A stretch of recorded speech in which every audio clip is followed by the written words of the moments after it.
আরশ আজিম থেকে প্রথম আসমানের মধ্যে আমার আল্লাহ পাক নেমে আসে। কিসের জন্য নেমে আসে?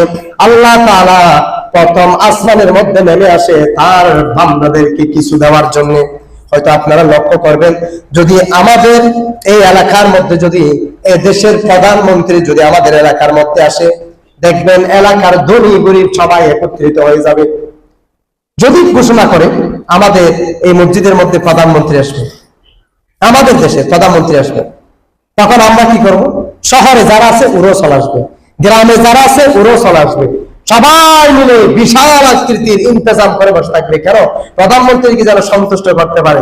প্রধানমন্ত্রীকে সন্তুষ্ট করতে পারলে আমাদের অপূরণীয় যদি কোনো কিছু থাকে, রাস্তাঘাট, মসজিদ, মাদ্রাসা, তাহলে সেগুলো আমরা পেয়ে যেতে পারি, আশায় পেয়ে যেতে পারি। সে আশায় মানুষের জন্য আমরা দিনের পর দিন দাঁড়িয়ে থাকি, সম্বর্ধনা দেওয়ার জন্য, ফুলের মালা দেওয়ার জন্য, তার থেকে কিছু পাওয়ার জন্য। কিছু দিব, আবার তার থেকে কিছু নিব। এটা মানুষের জন্য করি। আর স্বয়ং রাসূল পাক সাল্লাল্লাহু আলাইহি ওয়াসাল্লাম বলতেছে, ইন্নাল্লাহা তাআলা ইয়ানজিলু, আল্লাহ সুবহানাহু ওয়া তাআলা নেমে আসে, ফিহা লিগুরুবি শামসি ইলা সামাইদ দুনিয়া। আল্লাহ সুবহানাহু ওয়া তাআলা আরশ আজিম থেকে এই জমিনের মধ্যে নেমে আসে। কিসের জন্য? বান্দাদেরকে দেওয়ার জন্য, বান্দাদেরকে দেওয়ার জন্য। এখন যেদিন আমার আল্লাহ সুবহানাহু ওয়া তাআলা বান্দাদেরকে দেওয়ার জন্য নিকটতম জায়গায় চলে আসে, তো সেই দিন আমাদের কি করা দরকার? ঘুমানো, নাকি দৌড়াদৌড়ি করা, নাকি আড্ডায় সময় নষ্ট করা?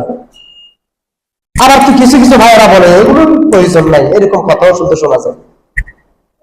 কিন্তু না, এটা সেরকম বিষয় নয়। আমার কথা হচ্ছে, আমার জন্য ভালো কাজ আমি যতটুকু করতে পারি, একটা করতে পারলে একটা আমি ফেলে দিব কেন?